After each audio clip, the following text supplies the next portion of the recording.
అతడే మన ధైర్యమురా మహేష్ కుమార్ గౌడన్నా.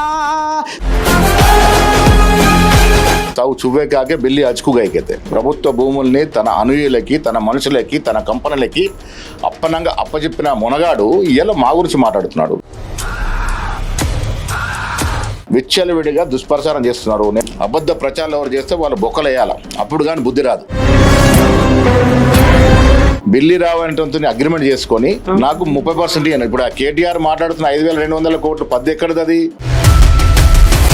ఈ స్థలంలో గొప్ప గొప్ప పరిశ్రమలు వస్తే యువతరానికి 5 లక్షల ఉద్యోగాలు వస్తాయి. అందుకు నీ కడుపుమంట. రేవంత్ రెడ్డి ఇంటికి పోయినా నా ఇంటికి వచ్చినాయా? రైతు బంధు రైతు రుణమాఫీ స్కీమ్ కొరకు ఆ 10,000 కోట్లు వాడినాం.